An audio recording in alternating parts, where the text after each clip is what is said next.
Okay, three, one, Uncle. I just gotta check your noise levels. Want to like start talking for a bit, and then let's see where it goes. Why you can yell, Uh, clap, make noise. Okay, I see. I saw yellow. All right, -6 decibels maybe. My mouse is acting weird. Okay, you want to try talking again? hello. Okay. I just saw the thing. Just keep talking for a second, because I saw the level peaking once more. Hello. You gotta say it with like the cutesy voice, like hello. Hello. Okay, wait, hold on. All right. So that might have to be -19. Okay, one more time. Hello. Oh, okay, yeah. I think we reached a good level, because I I know there's a way to get the setting done on the in the machines that they have over here on like OBS. If I could show you, hold up, let me share the screen. I have my thing set up in a certain way. Okay. So if you see here on the screen, when I check this thing, so if it like launches 1,000 thingies at once, it's like a mirror. Um, what my settings show is that when I'm talking, I usually try to keep like my voice like on the level where it's like green, because if I think I more or less like pinpointed the source of my audio issues, because usually there's like levels of like mixing and stuff like that that people have. So I guess like when I talk with you and stuff like that, I try to keep it on like that green level. But Hmm. back then, if I move the settings and I put this that's at 19 all the way to 0 decibels, it's as if you're just listening to it as if like you're in the room. And I think for some reason or other, when YouTube does its mixing thing, when it takes the audio from your videos and recordings, it usually tries to even it out. Because if not, it can lead to like you sounding a lot louder in the video than you actually do like post video type stuff. So I noticed that Oh. when you're talking and stuff like that, it stays around the green level instead of on the yellow. Because back then, when I had the other recordings in the past, it would go to yellow or even hit red at times where we would be complaining about VG games and stuff. And I think that's what led to some various audio issues that I've noted before. But yeah, I think more or less I got it. Oh damn! What am I doing? Hmm. We're going into the iris. Fuck. Hold on. Let me. Yeah. Okay. Hold up. If I share the screen, I turn off my stream. Okay. Yeah. I think it went back to normal again. Cause let me turn on the camera. Where is the camera? Mom, get the camera. Okay. Here we go. The fat bastard back in 4K. All right. So, let me see. We are here again, and I am in a quite messy scenario that I have to fix. I've been doing some cleaning. They say that January is the time of change, and we welcome this new year. At least I think I welcome this new year with a bunch of changes that's been happening both IRL and also in uh, stuff that's been going on in our lives, more or less. There's a lot of stuff to cover from what I can hear. I first want to take some time to, of course, you know, uh, give us our, I guess, we, I've heard of some friends of mine over there in the West Coast that are like dealing with issues that's happening right now with the LA fires and things like that. That's like peppering the entire state. I wanted to know, do you have any thoughts to like say on that particular situation? I hear that people are like getting displaced out of homes. People that are like, freaking famous celebrities and shit like that, they're even getting pissed because they're like, yo, what the fudge? Like you spend Well, time and stuff to get. well, to those celebrities, they got the money. It's Yeah, that's the it's true. the it's the more it's the like middle class and the poor that I really hope for the best for. Mm-hmm. Because That's true. whatever, like whoever, like those celebrities probably already have like a summer home they can already move to. like sucks that they lost their houses, but they're probably making blockbuster movie stuff. So it's like, Yeah. hmm Like personally, I heard stories about how like Beyonce's mom was kind of getting flack online because she's like, "Oh, I lost one of my houses. It's a summer home that I occasionally go to," and it's like, yo, there are people out there that had like their only home that got lost. It's not really about you specifically, but yeah, it's kind of sad because I also think about like money, these things that people have, freaking the prosecco wine and like this fucking keyboard that occasionally gives me trouble that puts the lights on and shit like that whenever I turn it on. That's just material stuff. That can go away. It's like the sentimental stuff, personally for me, that I think is like a lot more, much more valuable for yeah, people. Yeah, the little drawings that like your brother drew for you back in kindergarten, or like I don't know, a shirt or something that your parents gave to you when you were younger that you kept with you. That's like moved from like certain times in your life. Like that's the type of stuff, the sentimental stuff. That's the type of yeah, stuff that like is it's priceless in my opinion.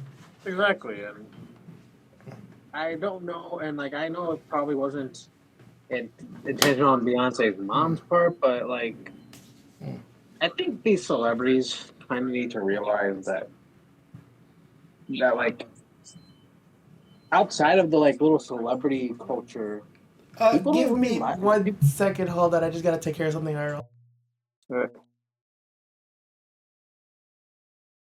Don't mind me. I've just been taking care of my mom. She's her.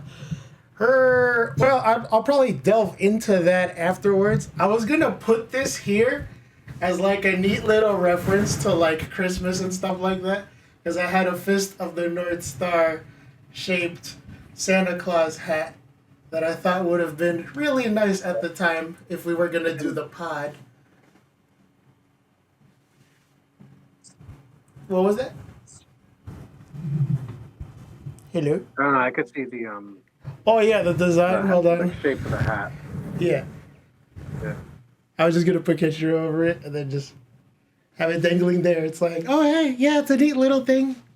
It's like Happy New Year and all that, but it's like, oh wait, hold on. This is January. This is not really what do you call it? Month appropriate? Does that make sense? Hold on, Yeah. wait. I just noticed that Axel is facing backwards. He should be facing forwards, like right next to. There we go. Yeah, brand safety. Okay.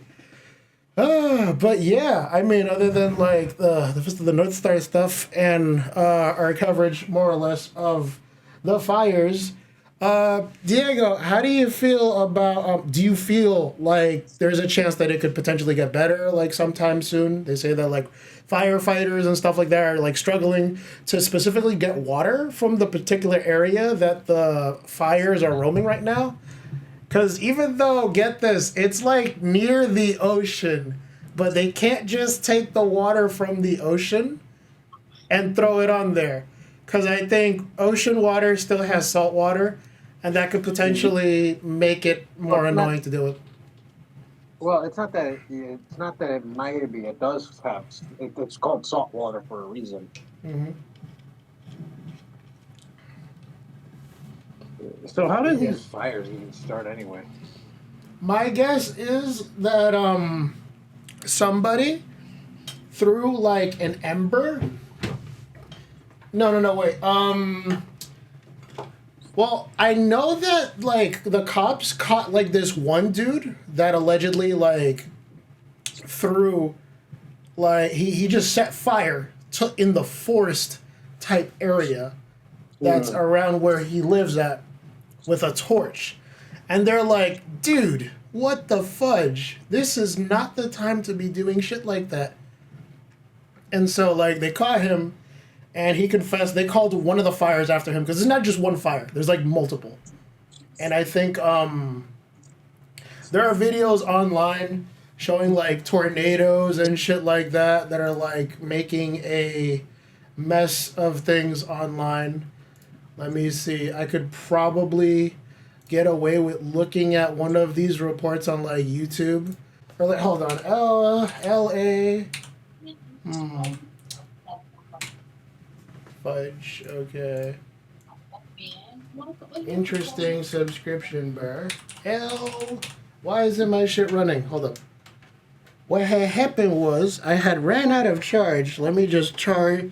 I'm gonna stick like one of those charger thingies into my keyboard so it can charge while also showing you stuff. Hold up. I know I have one of these somewhere. Alright. Taking out a Razer cable to charge the keyboard. What slight issue I have with these RGB keyboards, sometimes they run out of batteries. Alright. Let me see. Earlier, I think you might have like put that freaking VTuber bug in me. I was watching this one VTuber. Her name was Alana, something to that effect. I don't know. She has these like videos where she kind of looks at content and shit like that. I feel like if you ever got involved with like VTubing, you would probably take to it like a fish to water. Is her name Smugalana? Something like that. Yeah, that's her. Okay, yeah, I've seen her videos before. Yeah, shout out to Smugalana. She's pretty good. Pretty fun. For me, I've been sticking with Hololive, but like the video I sent you, like I've been kind of getting into like GB ever since ever since she sung September for 8 hours. For 8 hours, god damn. Yeah, it's not even just like she continued like singing in a different and like the same tone. She put in different locations, different like reverbs, different effects. For 8 hours. That's that's dedication. I hope she got subs for that. There was even one section where like a rock just falls in there and he was like, ah! And like the entire song just continued as she was under the rock, quote unquote. I see. Yeah, that's pretty nifty. Let me see. It says right now, according to, well, I don't know if this might fucking hit my shit copyrighted. Hold on, let me go down. No! Don't put that down. I just want to read the article. Okay. Says here they're hitting let's see, 5,000 structures, worst in California history. Oh yeah, they took down the Palisades. No. I mean, not to like give out our locations or dox us or anything like that, but like I live pretty close to a place that just happens to have Palisades in its title, and yeah, people have been reaching out to me telling me like if I'm okay, and I'm like, I don't live in Cali, but I'm like, all right, dude, yeah, I'm definitely feeling it for those people that are out there. Like it's really terrible. Says here, burning homes in Mandeville Canyon yesterday. Evacuations are ordered for parts of Brentwood, hills of Encino, and Tarzana.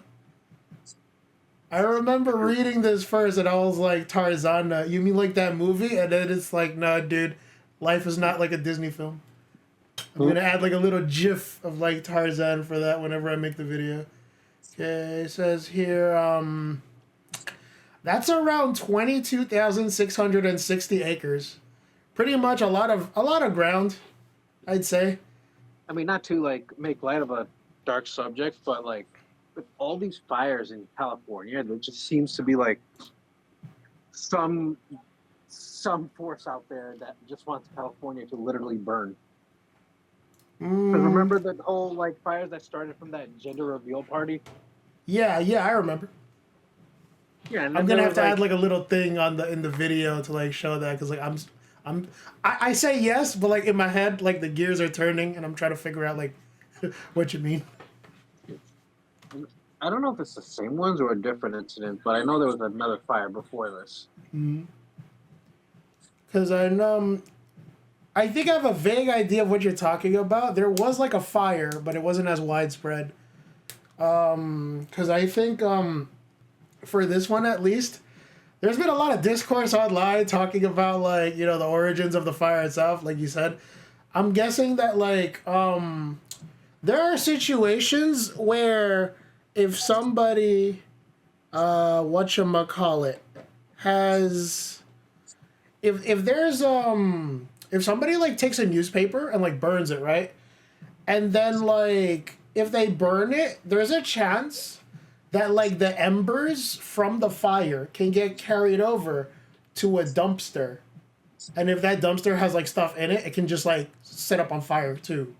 Cuz apparently like when you burn something, the particles from that burn get sent into the air. So if enough of those particles like gather at a certain place, especially in a climate that's like not damp, it's just dry and it's like a leafy texture that can just like melt to a lot of stuff, like a lot of those forests around there, then a fire is pretty much like guaranteed for that place. Because you can't just like be around there without like a huge fire because it's like a dry environment. There's very little water that falls over there, which is also Yeah. something that's impeding like the progress of them being able to like send people to fix that problem that they have. Mm-hmm. Fudge. Well, I mean, other than starting off with that grim subject, I heard that online on Twitter people are kind of going crazy with some memes about the subject. There's a very specific group of people that I can't I specifically mean, mention, but I think you I don't. understand. What? I really haven't kept up with the memes. I just remember. I only saw one where one side was cold and the other one was like hot, and I thought that was kind of funny. Uh, I remember going on. I probably made this mistake. I went on Twitter, and then like there's this one guy that's like a conspiracy theorist, and he's like, "Guys, don't let them fool you. It's all a plan of Project 2025. It's happening already. We have to get rid of all of these other people that are out there." And I'm like, "Dude, What that's not funny. There are people dying and being what displaced." does forest fires? What do these fires have to do with Project 25? Which it's The idea is allegedly that according to the Project 25 moniker, that there's going to be some event that causes a large displacement of people. And from there, several organizations are going to come out of the woodwork to try to restructure the way that some of these people live their lives so that way they would have to ally themselves with allegedly right leaning Christian organizations that are going to give them and provide with them several fundamentalist beliefs that are going to indoctrinate them into following the cult that people have that has like a giant fervor for things that are right leaning. Allegedly. and Don't a say that from me. and Don't a clip that. Okay. and a hugely left leaning state. Okay. Oh yeah, totally. They want to turn it red. I mean, well, you see the results of the election. It kind of speaks for itself. Like, I don't know. Everyone was making a big deal talking about like, oh yeah, Kamala's totally gonna win that election. People are gonna talk about like, oh man, we're so smart. Look at those Republicans. They're so dumb. And then what happened? They fucking took their lunch money and ate it. And the Democrats, they kind of stood there dumbfounded, eating their humble pie. Maybe don't call the people you think are dumb, because then they might actually be smarter than you think they are. I'm just saying. That and like a lot of people, went out there and vote, and like the people that didn't want to vote, like didn't vote. So like, I don't know. There's a big number of people that are getting increasingly dissatisfied with the way the elections are being ran, because it's almost like people are less kind of enthused on like who's in the right, who's in the wrong, and they're starting to realize like, yo, in the long run, none of these people really care about us, and that's like a really sad thing to say because when it comes to like this country, like nobody really knows who's the right fit for the country anymore. It's just a clown show, especially like like I think I'm not gonna get too into it because I want to talk about other stuff. Mm-hmm. But I think one of the huge factors is that the Democrats have not won a primary since freaking Obama. Mm-hmm. They chose Hillary right off the bat. They chose Biden right off the bat, and they chose Kamala right off the bat. I'm willing to kind of excuse Kamala because Biden dropped out like unexpectedly, but still, you know. for I someone would. Hmm. who didn't want her to run. So it's like some of those voters may not even be like right wingers. They might be dissatisfied Democrats who are willing to stick it to their party. Hmm. And then also Um, there's to the fact that like Kamala, she kind of had already a tall order on her plate. There was only like less than 180 days that she could have had to even start campaigning. And Trump had already done all the bells and whistles and things that he did in order to go campaigning in the places that he wanted to. It was gonna be tough for her to even like go back and like try to campaign in all of the states that he had already gone to at that point. She kind of had a lot of stuff stacked against her. mhm. Yep. Speaking of stacking stuff, I heard that you were on a roll playing a bunch of other games lately. Can you tell us what you're playing? Right now I've been what's it called? Playing Final Fantasy VI. Ooh, I what's that got like? well. I mean, I haven't been able to like make a lot like huge progress. I'm still like at level 16 because I got other things to do and a lot of crazy stuff has happened. But I've been having fun so far. I think the I think the funniest thing is that I, I like I think the funniest thing for me is that like I can't like take Kefka's laugh seriously because it's been ruined by Sonic.exe. How Mmm. overused they use that laugh. Mmm. I'm gonna add like the little laugh sound effect like right here, like in the video whenever it comes out.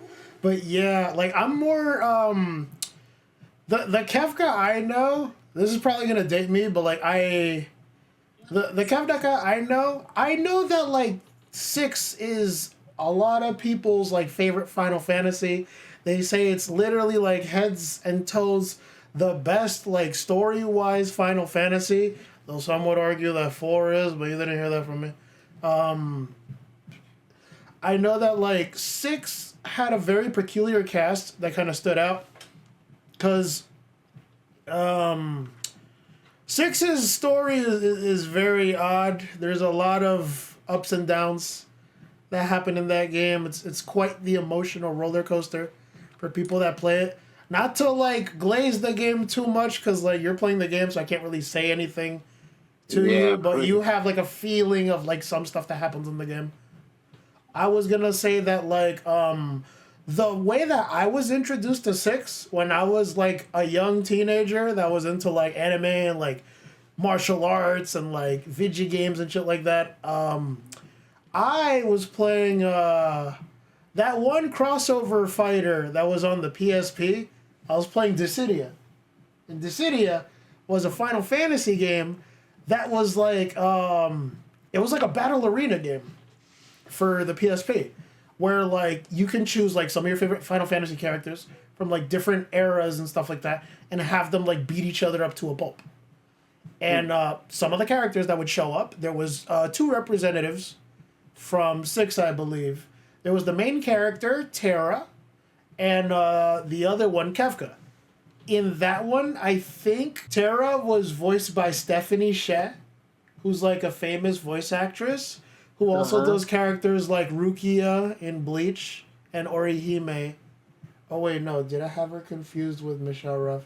No, I think Rukia's Michelle Ruff, and then yeah, Stephanie is she's Orihime, and she also voices Orihime as well in Thousand Year Blood War because after God forbid like 10, 15, 20 years of not voicing the character, they bring her back here and there for like side projects and stuff like that, but like she's like the de facto voice actress for Orihime, at least over here in the States, and I think that's really nice. And this is with Final Fantasy, right? Yeah, cause she voices Terra in Yeah. Dissidia. And I believe the voice actor for Kafka in Dissidia is Dave Wittenberg. And for all those people that are like into Persona that are like raising their hands right now, shut the fuck up. You guys, he voices Teddy in Persona 4. But funnily enough, he uses like a deeper version of that voice for the character when he voices him in Dissidia. And Dave Wittenberg also voices like a major character in Naruto. He's the voice actor for Kakashi. So when he's like going on his he's going on his unhinged rants. It's almost like you're talking with Shadow Teddy or something like that, or one of those other characters that are just having a mental breakdown. Because he goes on this one tangent where he kind of ruminates about the things that happen in people's lives that I think might be a spoiler to you if I were to talk about it like openly. But if you play through the game in like Final Fantasy VI, you'll understand the speech that he gives, because he literally gives that exact same speech to her like in that game. But things end differently from how they're portrayed in 6 regarding like his dealings with her. Because in Dissidia, it's assumed that the two of them are a lot more distant from each other than Final Fantasy VI lets on. That's all I can say without spoiling anything. Okay. Yeah, but like Dissidia, a lot of people kind of bash it because it's like, oh, mash circle to win, mash square to do damage. And it's one of those games where somebody tried to like explain it to me. They say like, oh, it plays like a weird mix of Naruto Ninja Storm and Smash Bros. Because they have weird context-sensitive attacks that change depending on your distance to the character. And I'm like, honey, no, that's not Melee. That's fucking Evil Zone. And that's like another PlayStation 1 Battle Arena game that kind of predates like those Cyber Connect 2 like Battle Arena games like freaking Demon Slayer and Jujutsu Kaisen. Because those two games also use the same engine from the Naruto Storm games, and they also play in similar ways. They just change up the titles and all the fancy special moves and all that other shit. But you're literally playing the same game with all those 3. There's a button where like you mash circle, or what do you call it? Wait, hold on. Let me grab my Switch. Fucking the Switch. Where's the goddamn Switch? Got my Switch. I have to do this because I'm trying to like figure out the button terminology.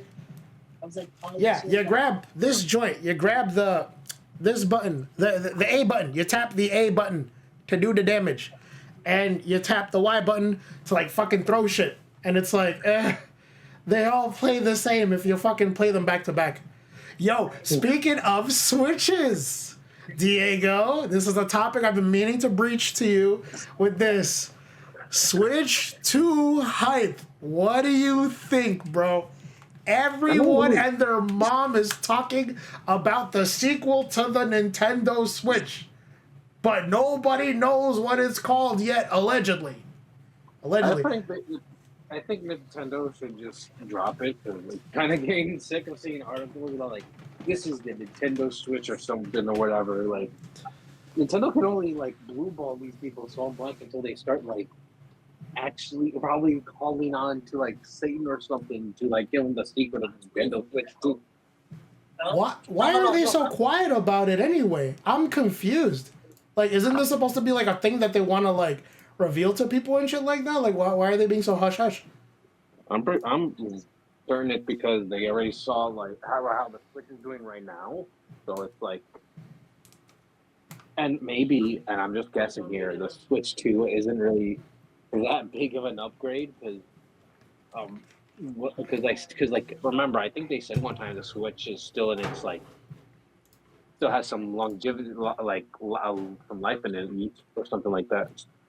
Yeah, like, dude, it's been like more than 9. Fuck, what am I saying? Oh, the fucking fireball is getting to me. It's been like 12 years, dude. This thing is already due for an upgrade.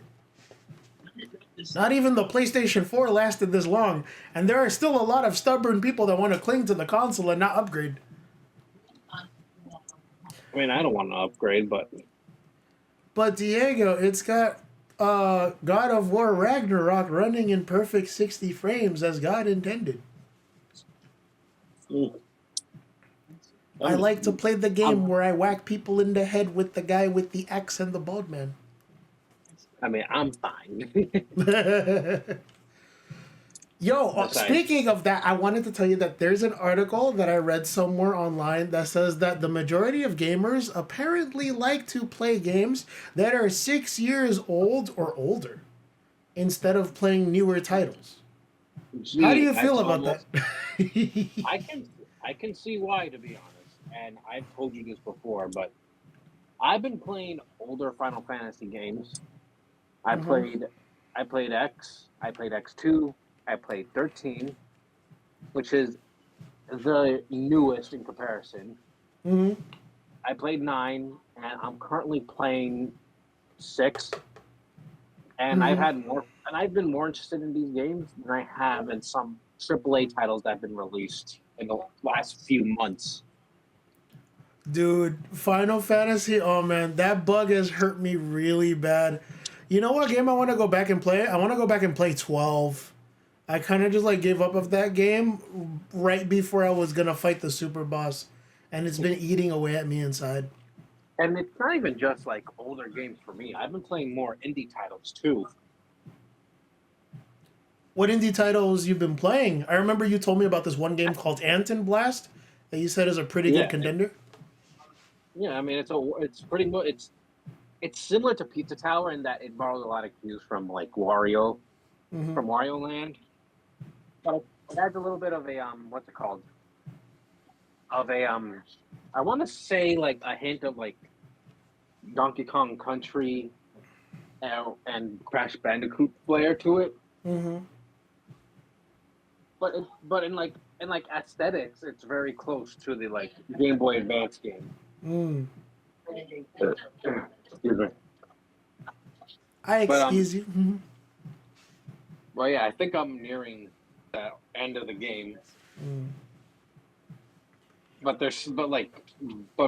pretty much the same with like Pizza Tower. Is that what is like you only scratched the surface because you also got the collectibles, the trial, Mm-hmm. and all that.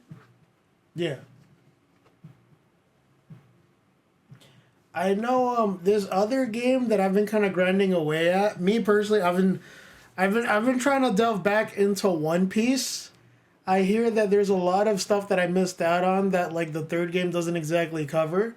Cuz I think in that one for all those people that haven't played like Muso games, the Warrior series is like a series of long-standing like action RPGs that Koei Tecmo has made for a long period of time, where you get to play as like a character, and he has like a bevy of moves that he can use to like take care of like other enemies that are like in his way, and he can just clear out like a ton of enemies and like conquer uh, bits and pieces of a strategic battlefield that he can use to like defeat a commander and like gain victory over like a battle. And they're usually like created using historical pieces. Give me 1 second. I'm just gonna step out for a quick moment. Okay. Okay, for context, my mom wanted me to help her turn the air fryer on in order to cook something for my dad that's on the way back home. Full disclosure for people that are inquiring, I live with parents currently, so occasionally my mom will just like knock on my door to like ask for stuff, and I give her help with that sort of thing. So yeah, you were saying earlier you were explaining about wait, no, I was talking a little bit Yeah, waxing you're poetical. on like Mm. yeah, you're going on about Warriors.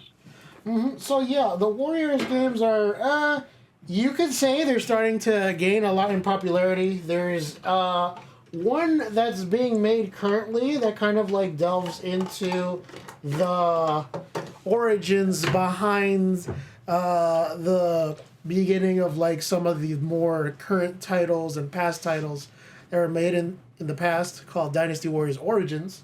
And in that one, you get to play as a quote unquote nameless soldier that'll somehow determine the state of the three kingdoms before the original games commence their ways. It's not really a spoiler, but they kind of tell you that the story is heavily implied to take place before the unification period of the three warring states of China kind of happens in the main story that the source material derives its stuff from.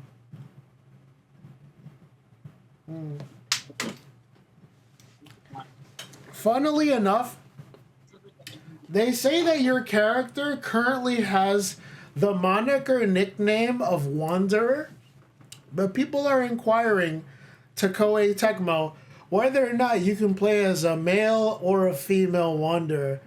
And Koei Tecmo is still surprisingly quiet regarding that decision. They don't want to tell you whether or not there's like a female playable character option for the character. They only imply that like you can play as 9 characters in the game, but they won't reveal who those 9 characters are yet. So everyone's already guessing as to like who those people are. It's probably gonna be the like plot important. Yeah, we might get our Liu Bei, we might get our Cao Cao, probably our Guan Yu, yeah, Sun Shang, potentially. But like, yeah, all the other like big important characters, they're gonna be like, we don't know.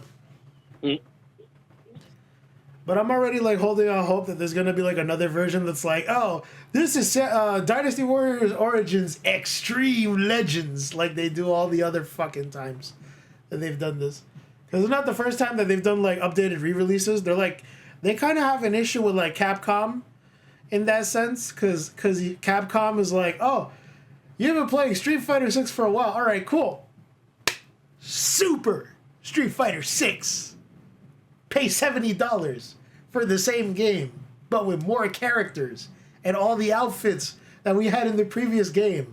Get fucked. And it's like, damn. I'd hate for something like that to reach Monster Hunter. Oh, wait. They're doing, whatchamacallit, Monster Hunter Wilds? And people say that the game right now, regarding its pre-orders, is on track to being the most successful Capcom series that sells the most copies of any of their games. Everyone likes to shit talk and like complain about how allegedly Resident Evil is their most like successful franchise. I'm like, nah, bro, it's always been Monster Hunter. That game seems to bring out like all the inherent like, I was gonna say freaks, but then I thought that would have sounded mean, but like all of the unusually like drawn people to like play those types of games. Because when it comes to like someone just dipping their toes into Monster Hunter, you can't just simply play the game just like starting. Because there's already a game in itself where like people spend hours like creating recipes in order to design the perfect template for your starting character, what your character is gonna start the game with, what gear that character is gonna use, what type of like weapon that character is gonna main, what enemies the character is gonna defeat in order to harvest what, in order to create what fashionable clothing part. Like, there's an entire like meta game in itself, depending on like how you're gonna build your build. And I had to learn about this like the hard way. Because, like, my first Monster Hunter was Unity on the PSP. And I tried asking questions on, like, one of those old GameFAQs forums. And people roasted the shit out of me for it. And I was like, oh, fuck. I better, like, withdraw and just learn from everyone else on how to play the game the quote-unquote right way. If that even exists. I feel like all this and how I just kind of gave up on Monster Hunter Rise is, like, kind of why I just... like, didn't want to give this series another chance. Wait, you never played Try? I heard that was a good one too. That's the one where you could swim underwater. I dropped Monster Hunter after Rise. Like I didn't like that you needed like a PSN subscription. I didn't know what to do. You didn't play it on Steam? My computer can't run that. Fuck, I mean, I heard that there was a Switch port for it too. I mean, even my younger brother picked it up and he gave it to me. I don't have Nintendo Online. Ah, okay. I was gonna ask. I mean, I heard that like Nintendo is like still trying to fix like Nintendo Online. Is there any games worth playing right now in like the I don't online freaking know. catalog? They I say don't there's really. like over 200 games in the catalog right now for people that just want to get their hands on like a Nintendo Switch and don't have any games to play. I would highly recommend they consider like paying for a membership just so they could play those games. I don't know, man. I just emulate. But Diego, it's got GoldenEye with co-op on the Switch. Isn't it the And I perfect got game to like curse out your friends too and potentially get into in real life fistfights? and the friends I have don't even play GoldenEye. Well, but I consider myself your friend and I play GoldenEye. I don't play it as often as I want to, but like I'd like to play Yeah, but with I'm you. not gonna get a subscription just to play with one person. Ah, fudge. Hey! Okay, I understand, man. Cause like fuck, okay, I know people have been pushing me to play this other game on the channel called Astral Chain, but to be honest with you, I'm still kind of like intimidated on starting it, cause I still haven't played like some of the other Clover Studio titles. Like I've played God Hand, but I played it and finished it like off stream. I didn't really I do don't. that like on a stream. I don't think you need to know how any like other Clover games to play But don't they all build off of each other? Because it's like there's an item in it. Okami that shows up in God Hand, and then like Yeah, but they're not freaking Bayonetta connected. shows up somewhere else, and she's all like, "Oh, what's going on here?" And she wears like she wears an item from a character in Astral Chain, and it's like it's all part of a weird interconnected universe. I think they're just references rather than like you need intimate knowledge. It's like I think you're worried a little too much about that. Like it sounds more like those are just neat little references to the other games they made, rather than like, oh, like you need to have an intimate knowledge of a comic to know why this character's here. And sometimes it's just they're there, Mm. like it has a cute little Easter egg. Well, I mean, to be fair, like I remember buying a copy of Yakuza Infinite Wealth, and they're like when I tried to start the game, they were like, "Hey, welcome to playing Yakuza Infinite Wealth. This is the 12th title in a series of video games. Have you played the others?" And I was like, "Hell no!" And I immediately fucking closed the game app after that because it made me feel like I was gonna get locked out of a continuity if I continued playing the game any further. The game recommended that I highly play like these two games to understand more or less the context of like what's going on in that particular game, because I think starting off with the game, it says that it's called Infinite Wealth, and like the game has a logo that has like a little infinity symbol, and it's supposed to like subtly tell you like, oh, it's technically Yakuza 8, but we're not gonna call it that. And that game like subtly told you that you had to play these two other games. I'm gonna put them on the screen right now. Okay, but that's Uh because Yakuza has been like a like series of titles that interconnect with each other. What you yes. described earlier were just references. Yeah, that's true. I feel like I think the other game that I've played that had like a long running series of interconnected titles in this was something like Armored Core.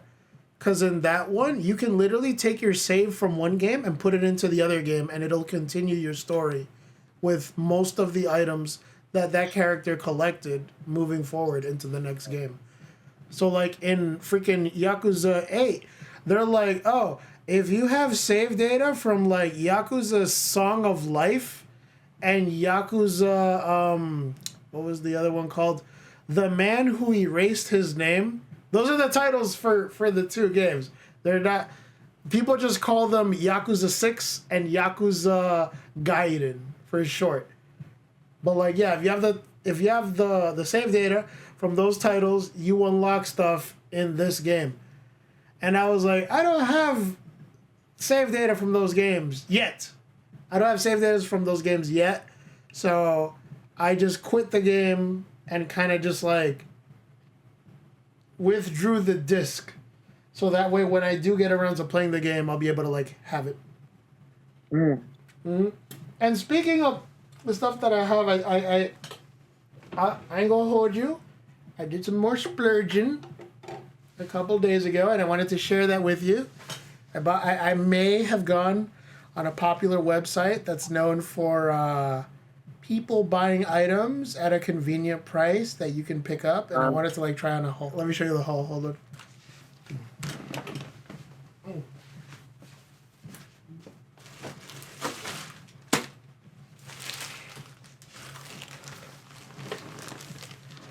Hopefully I didn't just dox my location. I'm gonna check the video later, and if I see it, I'm probably gonna scrub it out. Like, this is what I picked up during my stay. Okay, I don't see anything here. So I got it for a popular retail. I got two stuff. One thing I got, first try on haul. I got Vegeta's shirt from Dragon Ball. I got the Bad Man shirt. This is a cosplay item. Okay, hold on. I'll try this out.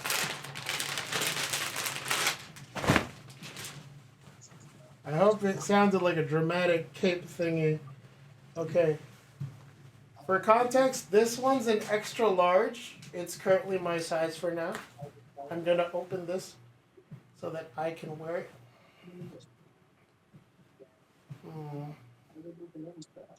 Should I put this through a hole that was made? Okay. I got this shirt. Let me just, it's got buttons. You're going to try to unbutton it. There we go. Hold on. I got it unbuttoned. Here we are, getting very close to unbuttoning the goddamn thing. There's several buttons on this, but like, this is what it looks like from the back. Here we go. Badman Tings, let's go. Backwards it says Bad Man. This is the shirt that he wears during the Cell Saga.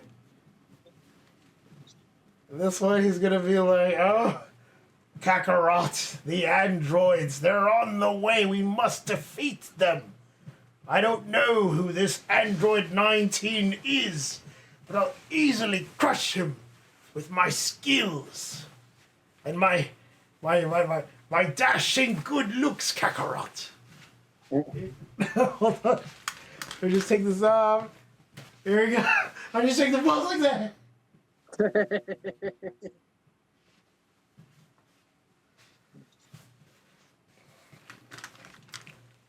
This is a cosplay item right here. All I gotta do is like run a couple laps, lose some weight.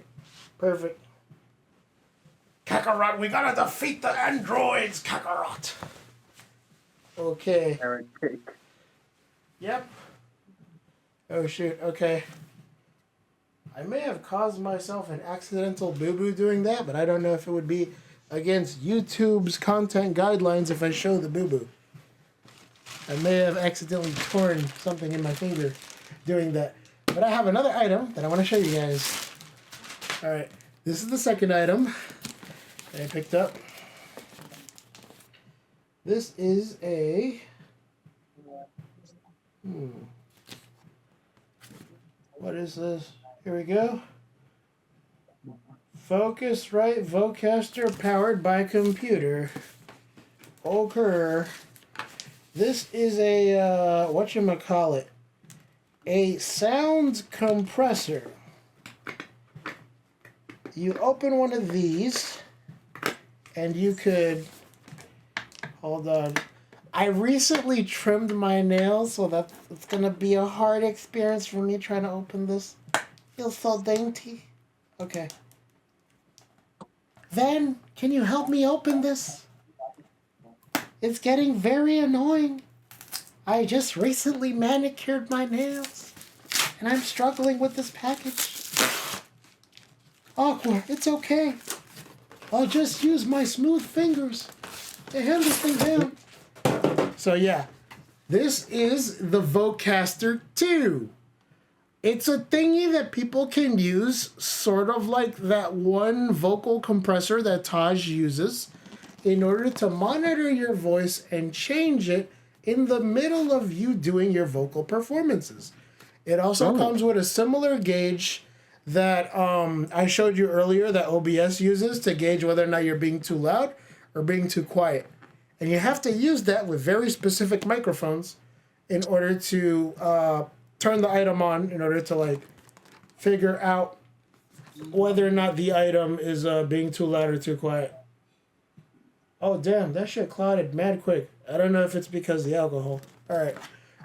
Yeah. My boo-boo got fixed somehow. Thank you, Jack Daniels. All right. So that's another item that I picked up. I gotta show you the third item that I picked up. This is let me see. All right. An item that I got from Amazon Basics. It's basically like Amazon, but for basic bitches that like don't really know what they want to pick up. So for people that want to get involved in voiceover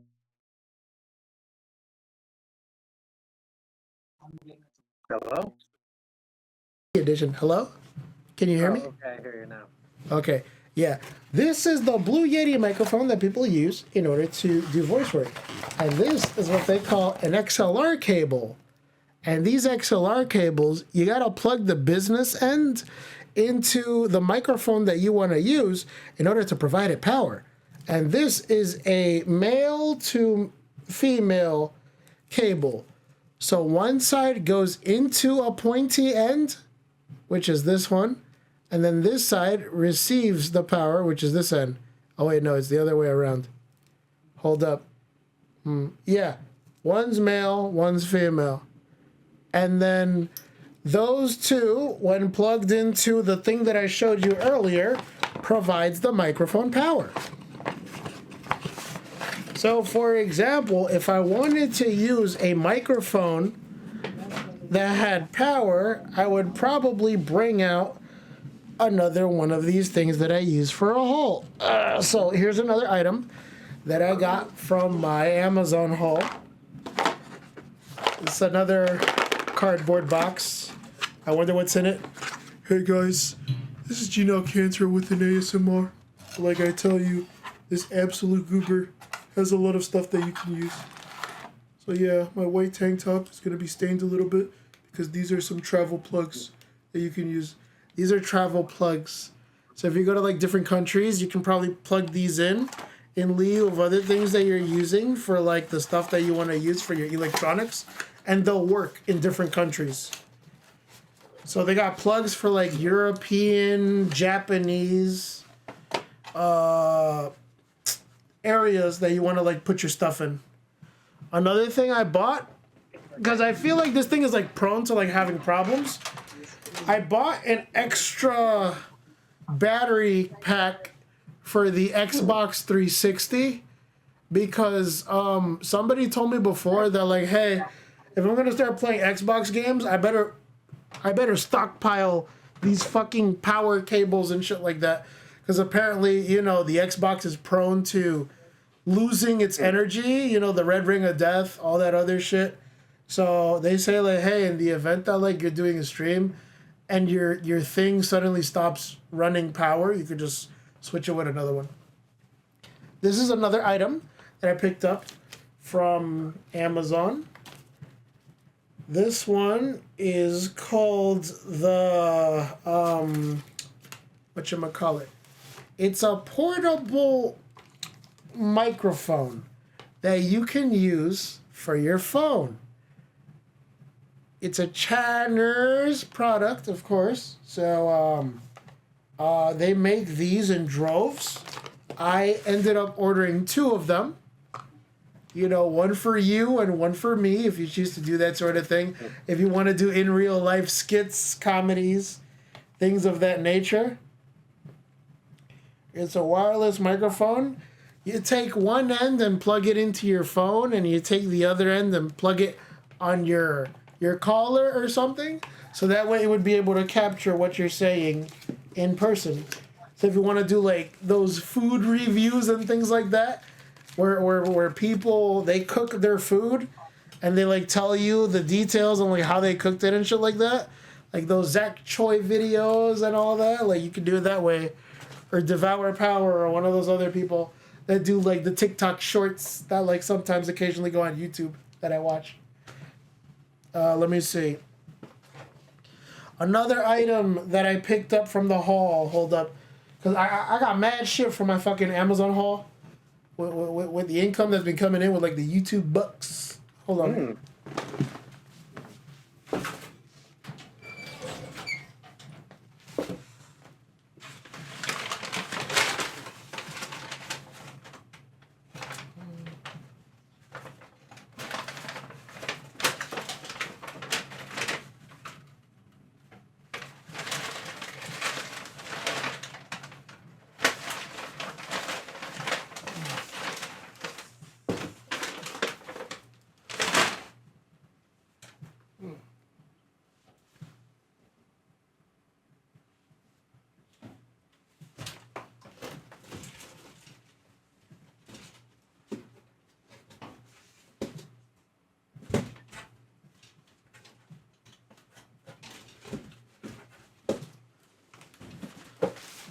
Another item I picked up from, okay, this one may not specifically be from Amazon in particular, and please don't mind the myth that's in my more or less organized clothes closet. A lot of y'all are trying to struggle to fix your closet, but yeah, I have a message, more or less. I got something here from a company named Fudge. Limited Run Games, more or less. I know people complain about this particular company. They're like, yo, bro, what the fudge? These people are scammers and shit like that.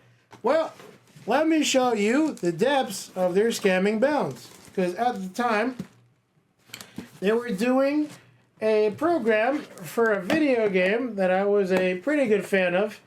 Now, for full context, me and Diego have played this game for long periods of time. And so when we played our games, we made sure to be thorough and like finish them. Diego had a really good time playing this game often and often. And I had a pretty good time playing the game. But something that eluded me was the fact that, like, oh, why is it that for some reason or other, this game never got re-released on, like, modern consoles and shit like that? Covering this shit to avoid getting doxxed. Okay, hold on. This is what they gave me, bro. I'm one of the few owners of one of these. Hold up. I'm one of the few owners of one of these. Oh. Scott Pilgrim versus the World, the video game complete edition. Yeah, that game is awesome. Yep. It comes with one of 215 collectible cards. Ooh, nice. This is number 15, specially laminated by Limited Run Games. It kind of increases the collector's value. Okay. I still haven't touched the game yet. I don't know if this has somehow lowered the resale value of the game. I don't know how these nerds fucking do it, bro. But it's like, this is the back of the game, more or less. Tells you, defeat the League of Evil X's. It's heavily inspired by Sonic. I'm pretty sure this back screen is like heavily inspired by Sonic, bro. This is a Sonic ass like thing, dude. The colors and all that. I can't wait to sink my hands into this game sometime soon with you. But for now, I'm gonna put it back in its protective wrapping, so nobody will know that the item has been tampered with, so it can retain its resale value. Let me see. This limited run card, it has like the logo of the company in the background. It's a limited run title. I don't know. People want to like fucking take pictures. It's a holographic card which means the values increased even more. Let me see. Okay. I don't really know the significance of why it's like holographic, but I'm guessing it's a thing that they do. And I guess because it's a holographic, that means I must have a shiny copy or some bullshit like that. Should I put it back in the box? I don't want to put it. I called this the Ducks box because I may have accidentally ducked myself with this. I gotta look at the footage that I fucking upload to YouTube. Okay, that's another one of my hauls. Here's another haul that I picked up. Yeah, you're gonna get mad at me with the amount of money that I spent, like just buying all this shit. You sound like you spent a lot. Yeah. Okay. Here's another item that I picked up from a company that I call DH Gate. I don't know if you heard about it. They're like a resale company that occasionally sells expensive, high-value items for cheaper because they usually get like refurbished copies and they fix them and they send them out to people for cheaper prices. Okay, you know what this is? What the fuck? What is that? It is a Neumann microphone, I believe. The telltale sign is right there. It looks more or less like the real thing. This is the studio set for the item called the TLM 103. This is the microphone that, let's say, the voice actors use occasionally for some of their freelance projects. It also comes with like a neat little thing that keeps it in place. Like those like official voice acting microphones and shit like that. So in conjunction, in order to use this, remember earlier when I told you about the audio thingy that you can like use to connect the mics and shit like that? Yeah. Okay, so the important part, the business end, watch this. Okay, I shouldn't play around with it like that. All right, the business end comes into this thingy. And this is a male end because it's got the prong sticking out. So, in theory, if I stick this to... Let me see, where'd I put that shit? I put it somewhere here. I could have sworn I put that shit somewhere here, buddy. Okay. If I put this to the XLR set, it'll connect like so. If you heard that little click, that means it's connected. Oh. The only thing I would do now is then disentangle this. This is a voice acting tutorial for you guys that are curious about that shit. All right, cool. Hold up. So I plug that shit in right here. I disentangle this because you don't want to have the wires tangled. It can cause problems with providing the phantom power necessary to power the device. You plug that in there, and then I would take this and I would put it into the Vocaster. Because like I mentioned before, the Vocaster needs power. It has a little seal there to let you know that nobody has touched it, allegedly, because it's from an Amazon area, and there's a chance that somebody went through it in the warehouse. So I'm gonna fucking open this shit right now. The reason why it's called the Vocaster 2 is because it allows for a speaker and a guest to have their own separate microphones available, so that when you plug the devices in, the two of you would be able to talk without needing an additional audio interface hub. Okay, I have released the system from its constraints. It looks something like this. Well, I mean, it's wrapped, but like, hold on, I'm gonna unwrap it right now.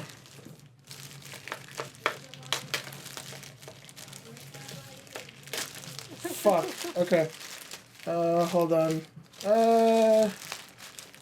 There. Alright, I open this shit. Okay. Alrighty then. Okay, I got the business end of the interface here. It looks something like this. Vocaster 2. It's got the little thingy there. Axel! Oh shit! Axel took a tumble! Axel! No! Alright, hold up.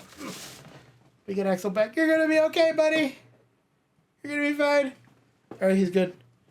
Okay. So I'm gonna take this end right here, and you see these parts right here? This is where it goes in to like power the device. It has a really nice matte black soft finish. It's like melded to the core. It's sort of like part of the idea. So there's two items right here. One of them is for the host. That's like where I put my stuff in. And then the next one is the guest. And that's where somebody that wants to like bring their microphone over puts their stuff in. So I'm going to put this in the host section. It connected using the host. And then what I would need to do is just turn on the device. Now it says here that there's like two different types of areas that can power the device. All I would need to do is plug in something that would provide it sufficient amounts of power. So I'm gonna take this USB cord from my PS5 that's connected over here and just plug it into the power dock over here. And then I would take the other dock and plug it into this area right over here on my laptop that provides USB Type-C type power. And by doing that, I have a functioning Vocaster 2. All I would need to do is then press the button right here that provides power. So by providing power, the item turns on. And from there, I get freaking assaulted by a bunch of pop-ups on my screen asking me if I want to switch the voice acting microphone that I'm using. Fudge, okay.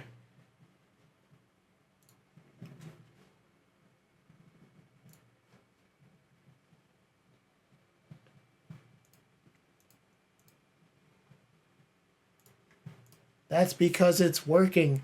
The idea is that, like, right now, I literally switched to the other microphone. Can you hear me?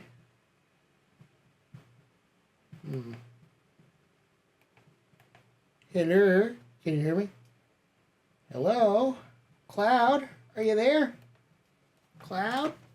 No? Okay, hold up. Alright, I just turned the default to the Vocaster 2. 1 second.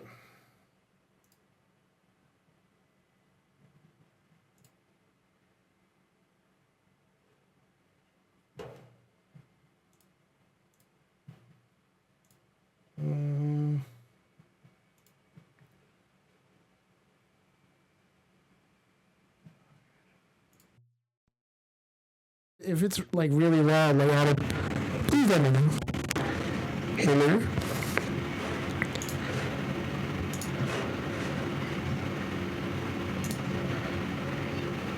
Okay, hold on. Hello? Am I there?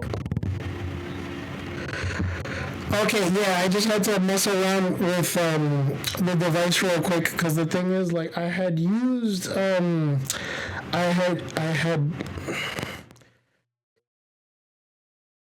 okay, yeah, sorry. I don't mean to be too loud. The thing is, like, I messed around and I used whatchamacallit, the device, because I tried to like keep the gain low, but because I literally see the gain like either peaking or like lowering depending on like what I'm saying, I'm gonna try to turn off the fan and hopefully that changes the way that my voice is coming across this time around. Do I sound noticeably different or any different whatsoever by like the voice here?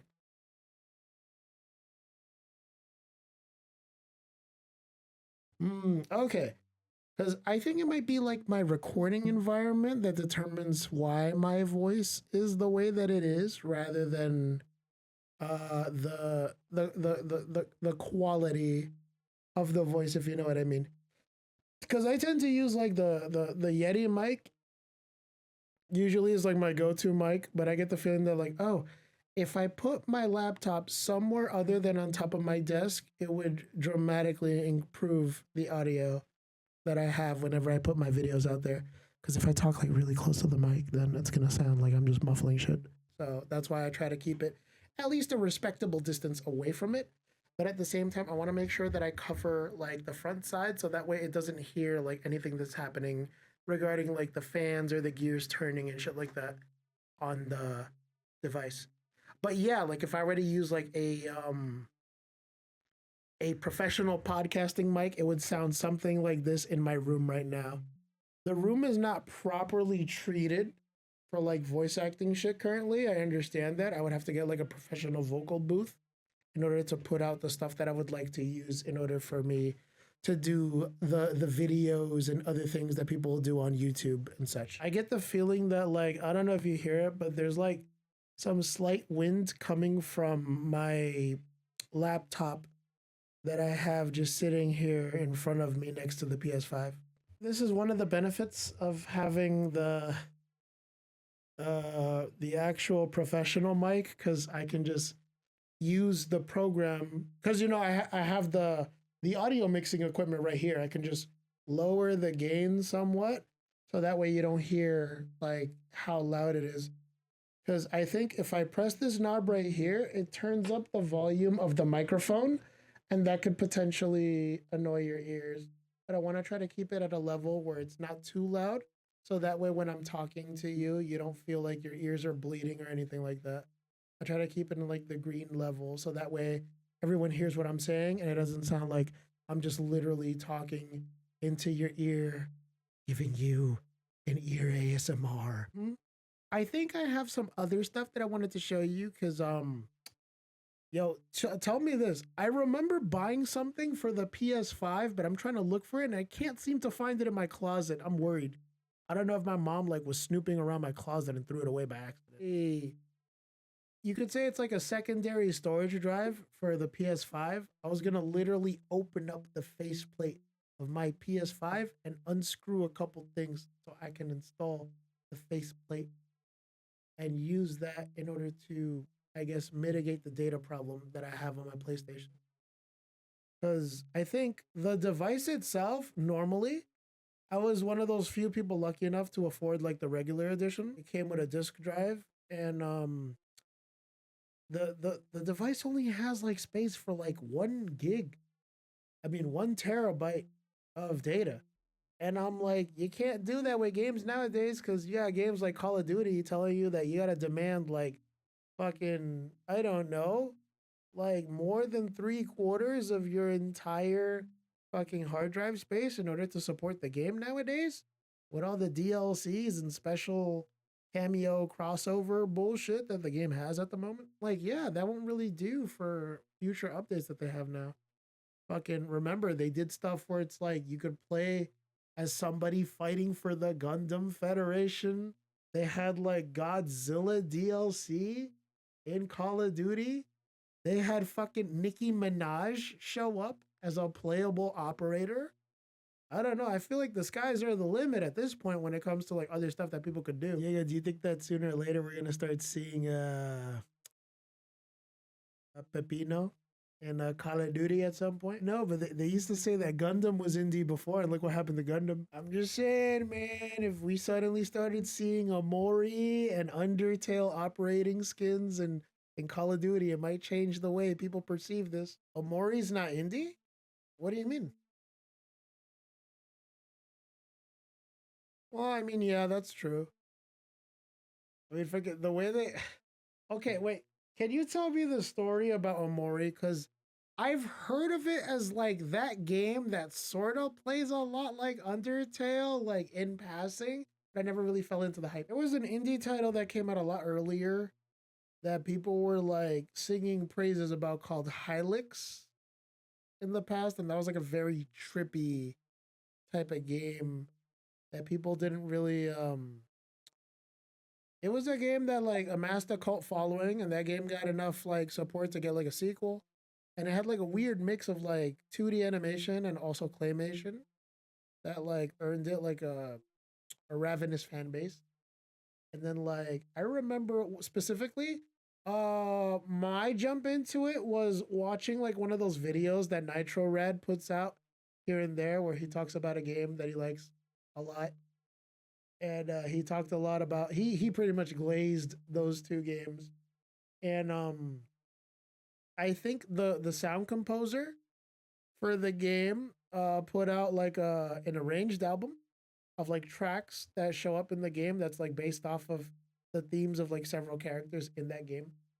And I liked one of them. I think it was Somnosa's theme, or like the remix that he created for the album. And I was like, yo, this really vibes with me. I like the shoegazy type rock, emo rock songs that are like apparent for those types of games. Has a very trippy soundtrack, very out there.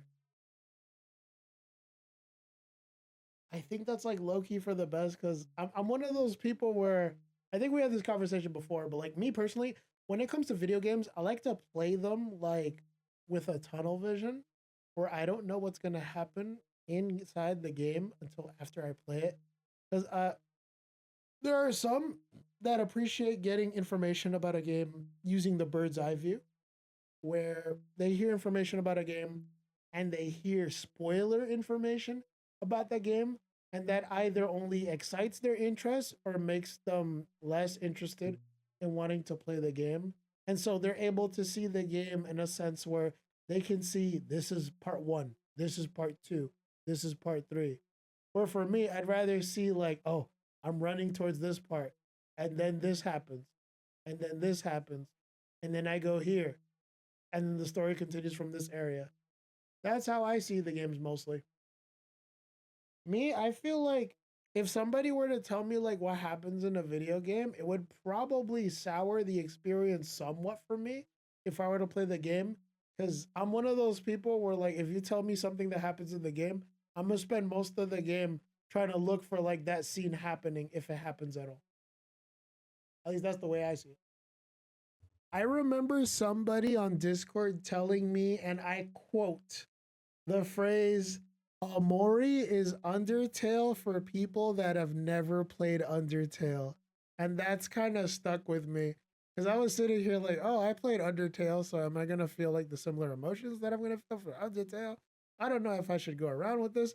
And I feel like I hyped it up more in my head rather than it actually is right now. Like, from what people say, that like Amori is like one of those things that's like, oh, it's an indie critical darling, but at the same time, I've noticed that there's also a deluge of people that play games where you get to play as a quirky superhero and you get a band of other misfits that join you on a journey to stop some otherworldly presence from doing something that slightly inconveniences you.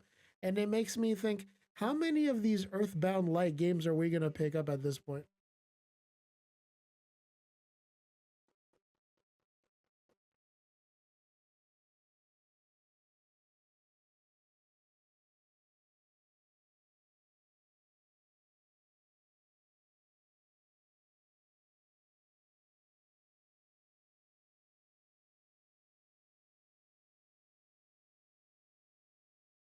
Mm-hmm.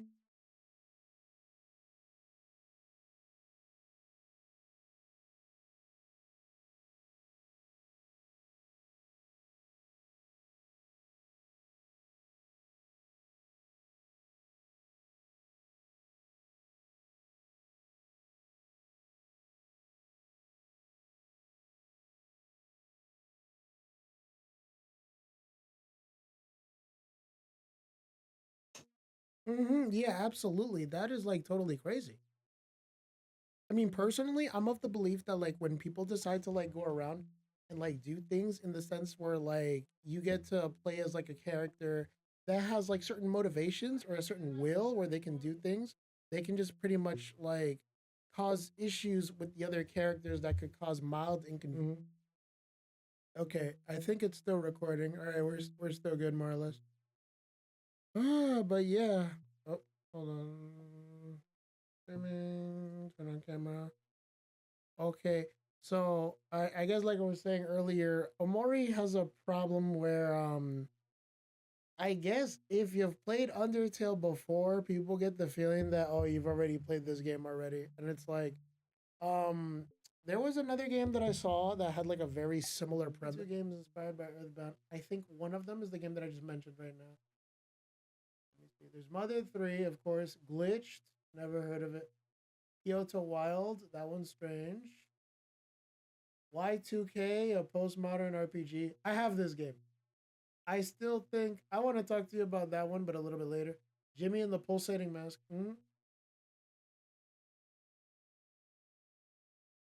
It's weird, bro. I ain't gonna hold you. Like the main character has a fucking list of problems.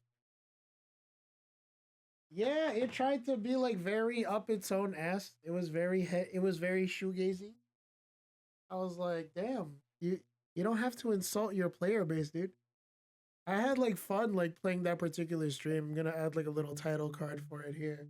But it's like, yeah, that was like so long ago. Fuck. And then they made substantial changes to the game now. It has like its own like playable prologue and stuff like that, and they changed the battle system just a little bit faster. So I don't know. That might be worth giving it another look, but it's more like a hate watch.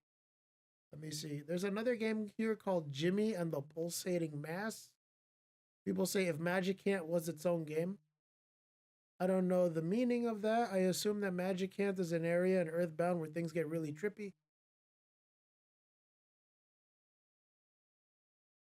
There's another one here called Melon Journey, Bittersweet Memories. All of the charm, none of the grind.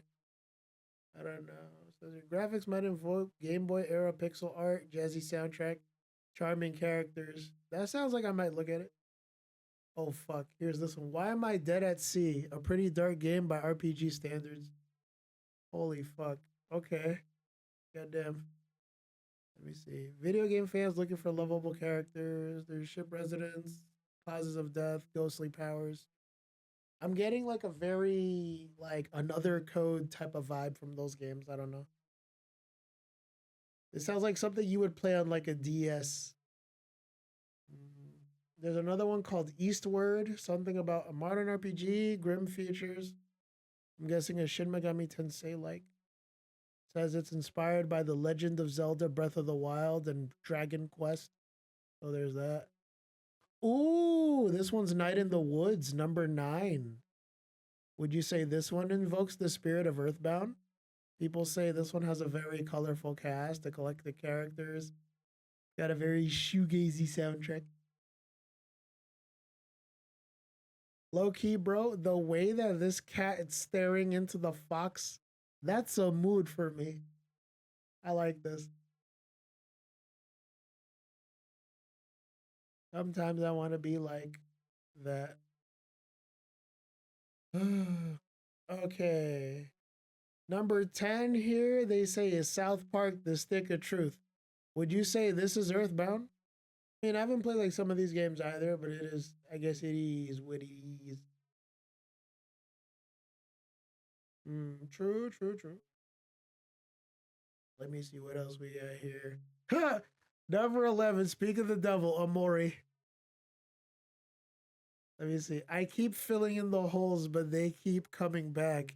Hey, yo. That's a little suggestive there, my guy. December 25th, 2020 by Omocat. Bro, this was literally like 5 years ago at this point. Well, 4 years ago, technically, but yeah, you know what I mean. Number 12 right here, Costume Quest. I haven't heard about this game either, but it's got the tiny characters, I guess. Says here it's released for PSN and Xbox Live Arcade in 2010. Made by the people at Double Pine. Also inspired by Pokemon as well. Number 13, Undertale. Who would have guessed a game based off of Earthbound is going to be very playing like Earthbound? Oh my god. There's a lot to say about that game. Yo, you keep up with the Toby Fox stuff that he releases like periodically online? They say that yeah. Yep, it's on its way. Looking forward to that. That's going to be a big day for people online. Number 14, Deltarune. Of course. Why wouldn't it be here? Low key, I feel like that's cheating because it's like, shouldn't they just have one game that's made by a developer and not two? But that's just me. Number 15, Citizens of Earth. This was a game that Atlas heavily promoted on its like emails that they would send to people. I was one of those people too. They called it the Atlas Faithful for people that are like into like deep Atlas lore. They would occasionally send people emails monthly to like talk to them about stuff like that. Mm. Let's see. Number 16, Knuckle Sandwich, a game that combines Earthbound and WarioWare. So I'm guessing you do like little mini games in order to like avoid taking damage or something to that effect. This one came out relatively recently too, almost like a year ago or so. As here has a sense of humor, a top-down perspective, and a mystery that unfolds in a small town. Combat system is more unique than the one in Earthbound. They complete Wario-esque mini games specific to the enemies they're facing, and it's also featured in PAX East's 2020 Indie Mega Booth Showcase. They say that there's more stuff happening on the Discord updates. Number 17 is Contact, and it's a DS game that looks suspiciously similar to Earthbound. I don't know about you, but that guy does look a lot like Mr. Andronaut, but I don't know if that's a coincidence. Just my opinion. Made by Grasshopper Manufacture. I think those are the people that do the whatchamacallit, the No More Heroes games. Yeah, I think. Hmm. You take on the game surrounds a professor who crash lands on a mysterious planet and enlists the help of Terry, a young boy, to explore the terrain. It's similar to Earthbound due to its humor, but the combat is different because they take on neither the role of the professor or Terry. There is an omnipotent force in his life guiding him throughout the world and during battle without his knowledge. Ah. They influence the battles by giving the boy abilities. This sounds a lot like Pokemon Arceus, dude. Because I think in Arceus, do you directly command the Pokemon as well, or do you just suggest that they do certain moves? Oh, okay. Because I assumed that that was the Pokemon game that played itself. Because they say that you can literally like fight battles and like not really see the battle, but command the Pokemon to do moves anyway. Let me see. Number 18 is a game called Off. Very off. Okay. This was made back in 2008. God damn. This sounds like one of those RPG maker games that people would play occasionally in little areas of like a forum or something. Number 19, Yume Nikki. I've heard about this game in passing. I have never really played it. I have both the regular game and like the remake, but I haven't like touched them yet.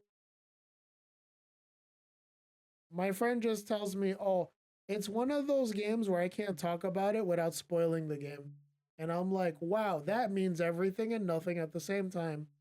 And they're like, "Oh, the best thing you can do is just play it. Just trust me on this." And I'm like, "Okay." So yeah, I'm not sure what to think about that game. They just say it's kind of odd. Yeah, in a sense, because it's like if they don't tell me anything about the game, then in my head I'm just gonna think, oh, it's a game, and it's like, okay, what's the draw? There's nothing of interest that wants to bring you into the game. But I know that that's also gonna contradict the statement that I made earlier, where I'm like, oh, why am I gonna play a game if I know what's in it? But if they tell me a game, if they tell me something to the effect of like, oh, you play a game where you play as a secret spy and you're doing missions for a guy in a control tower, but then things happen, and then I'll be like, ooh, okay, sounds spooky. I wonder what happened. And then I'll be thinking the whole time, like, oh, are they saying things? Are they doing things that show you what happened? I'm that type of person.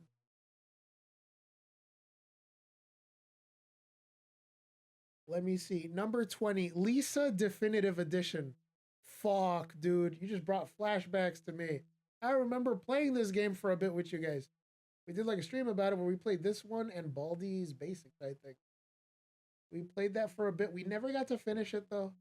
It's people say it's a game for people that like stuff like Fist of the North Star, but also like really dramatic stories that involve like dark topics that I can't really talk about on YouTube without like fucking getting the video demonetized.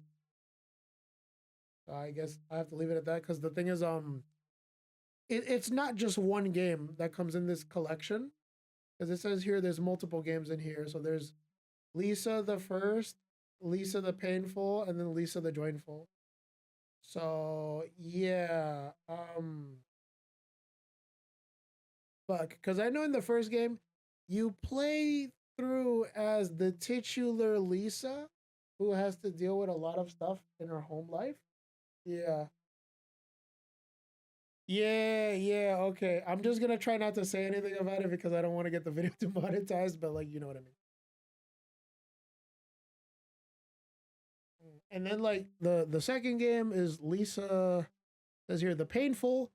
You get to play as Brad Armstrong, the titular older brother who's in search of his adoptive daughter Buddy, and you get to interact with a very very strange world that does a lot of things backwards when it comes to surviving in a world where people may not exactly be on the same page with each other, to put it politely. And then the third game is Lisa the Joyful, where you play as the titular person that Brad is looking for. Because she goes on a quest of her own in order to figure out something that happens in the second game. Let me see. Number 21 here is One Shot, which is an Earthbound game, Earthbound inspired game, where allegedly you only have one chance to do things in this game and you get to play as a cat boy. And he goes through stuff. I remember playing through this game off stream, and I ain't gonna hold you, it kind of made me cry. Felt kind of sad. I can't explain why, but it's a game that it holds you for a bit, but when it does hold you, it affects you in a certain way.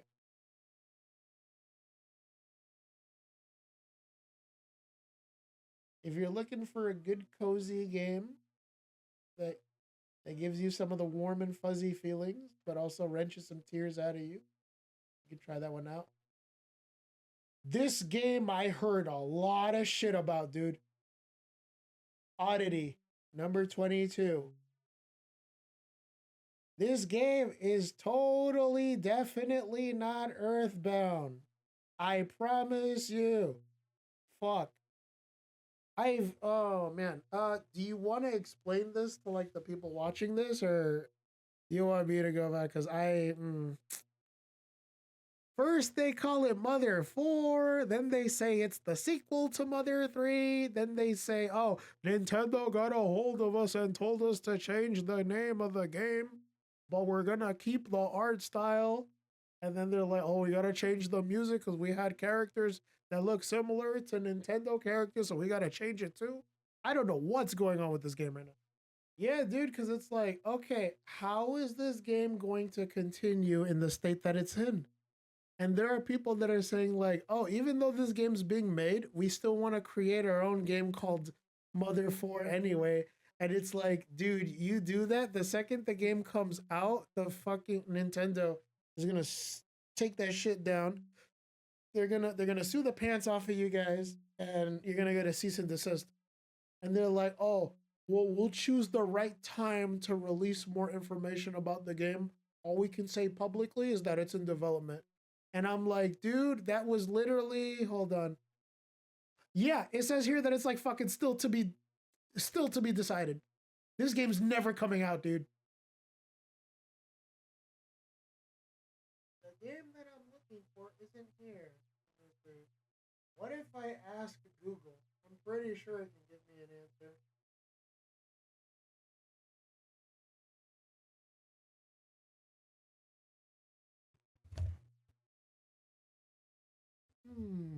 Google, can you please search for me a game that has a black and white color scheme that's inspired by Undertale? Where is it?